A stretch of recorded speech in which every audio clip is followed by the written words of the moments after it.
Zoti Hoxha, unë në redaksistë ndoshta nuk e kam mundësin, nuk e ka për do të linjën, se për vërtetës kur ju jeni këtu, edhe linjat, ne kemi disa linja komunikimi, po edhe mund blokohen se ka shumë që duan të sqarojnë me ju pozicionin e tyre të pensionit, dhe dikush në ka dërguar një letër nga Saranda. Ju e pat pak paraprakisht dhe kuptuat diçka, nëse në ndjek zotëria, pra kjo është letra që ai bën një sqarim edhe lidhje me pensionin.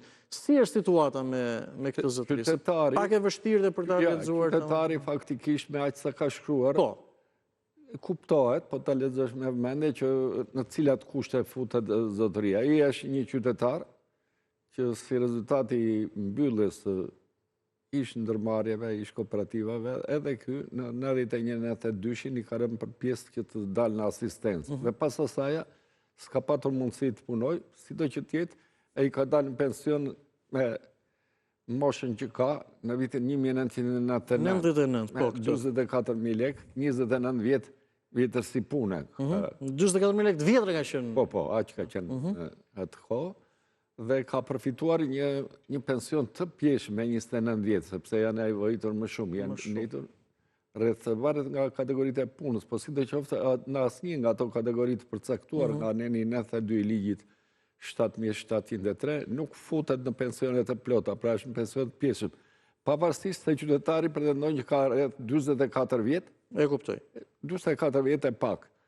Dhe sipas shpjegimeve që bën ai, po tek pensioni pjesëm çfarë do të merrte? Një pjesë të këtyre të ardhura të këtij zotërisë nuk janë parashikuar nuk janë njohur nga institucioni i sigurimeve shoqërore dhe për jedhoj e ka marrë pension të pjeshëm.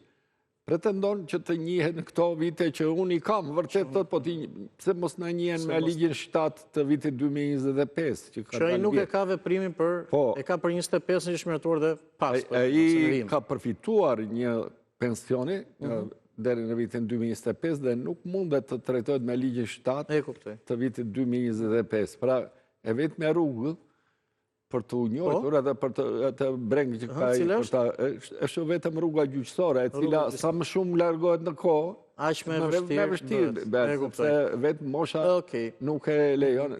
Kjo është përgjigje për zotërin që na dërgoi këtë letër në dërgësit, të falenderoj. Pas asaja, me pension të pjeshëm, nuk kalon atë 22.000 lekshën, pra atë mund të marri 8.000 lekshën. Mund të marri 8.000 lekshën të vjetër.